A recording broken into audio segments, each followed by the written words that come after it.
Ils ont été meilleurs que nous. Ils méritent la victoire. Il y a pas grand-chose à dire. Il y a eu trop d'échecs techniques. J'ai trouvé notre jeu avec le Palais déficient, des mauvaises décisions. Encore une fois, des occasions ratées, des cages ratées. Voilà. Et des buts un peu trop faciles pour Briançon. Je sais pas. Max a été bon cette saison, mais ce soir, il est responsable sur 2 buts. La réalité, elle est là. Hein. Ils ont pas eu à travailler très, très fort. Il a été bon au premier tiers où je pense que Briançon a... En fait, moi, je trouve que notre premier tiers a été notre moins bon. Hein, on n'a que 3 tirs cadrés au premier tiers. Hein. Et Max, il est bon là. Et quand nous, on a commencé à pousser un peu plus, mais bon, écoutez, tenter aussi longtemps, on a trop de joueurs qui individuellement ne sont pas, qui ont pas de réussite. Trop de joueurs clés. Regardez ce soir, les 2 premiers buts sont marqués par 2 gars qui reviennent de blessures, hein, Raby et Radim. Et le troisième, c'est Ryan Gagnon, un défenseur devant la cage. Je peux pas en vouloir à nos gars parce que tu vois, tu prends un cas comme Daniel Mourniax, il a pas marqué depuis le match contre Angers, ça fait 10 matchs. C'est notre centre numéro 1. Santerno, il a le casque d'or, c'est 6 matchs. Pas de points, mais il y a personne qui prend sa place. Tu regardes le début de saison, si on compte même les matchs amicaux, on est rendu à 27 matchs. Chad Langlais, il a pas encore marqué. Il a eu le casque d'or toute la saison passée, Didou, là. Là, il est blessé, il est out. OK?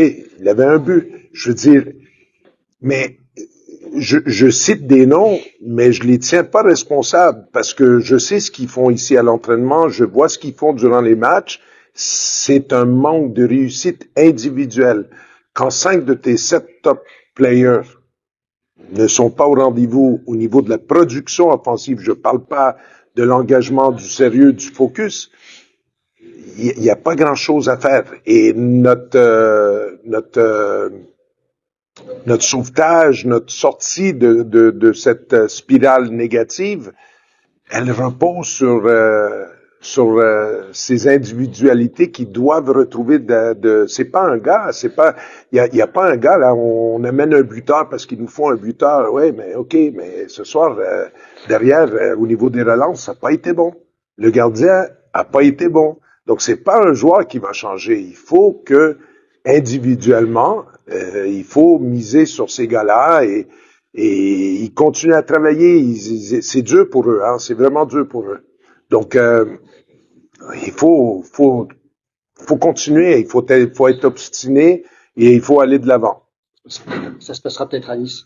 Ça se passera peut-être à Nice, on verra. De toute façon, la saison elle est longue. Je vais pas aller trop bas.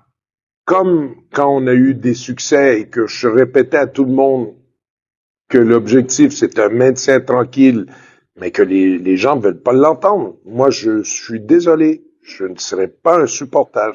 Je vais pas m'enflammer quand on gagne un match 5-0 à domicile et je vais pas m'enterrer maintenant. Je l'ai dit depuis le début. Sauf que les gens veulent pas l'entendre et les gens qui sont déçus aujourd'hui, c'est les gens qui entendaient pas quand je disais un maintien tranquille. Je pense que où on est là, on est à notre place. L'objectif numéro 1, c'était de changer cette culture autour de l'équipe, qu'on ait une identité basée sur le travail. Eh ben, on l'a, mais ça va prendre du temps. Ça va peut-être prendre 2, 3 ans pour mettre ça à niveau. Ça va prendre du temps.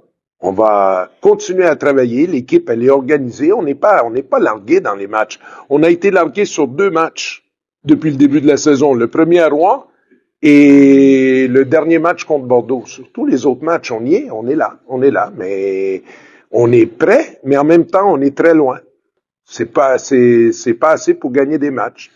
Mais on va continuer à aller de l'avant et on va garder notre objectif qui est un maintien tranquille, quoi qu'il arrive.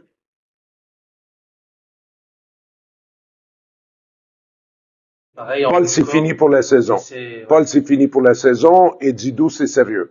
Aïe. Ouais.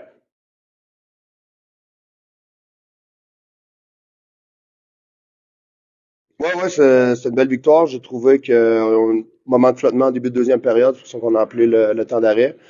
Par contre, tout de suite après, on marque. On a été opportuniste aussi. Là. Colin a connu un gros match. C'était des beaux buts aussi, mais c'est sûr que donner le dernier but, ça aurait été mieux de gagner 4-2, mais finalement, ça a été un bon match jusqu'à la fin pour les deux équipes. Puis je pense que c'est bon pour le derby des Alpes. Là. C'est un bon match. On a l'impression que même vous auriez pu gagner plus, marquer un ou deux buts de plus dans le troisième tiers. Ouais, je pense que oui.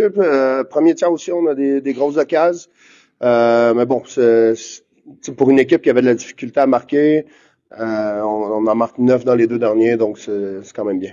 Bon, vous gagnez une place au classement. Anglette qui arrive, vous pouvez encore faire un rapproché. C'est une bonne période pour Briançon. Ben, c'est l'objectif. On se mentira pas. On jouait des bons matchs, on n'avait pas les résultats escomptés. Maintenant, c'est sûr que Anglette, c'est un club qui est prenable, surtout à la maison. Mais ils vont être prêts. Hein? Puis Anglette, c'est une équipe qui a beaucoup de talent individuel, donc nous, il va falloir faire notre taf, là, ça c'est sûr. Oui, ça serait bien d'enchaîner un troisième succès. Bien sûr.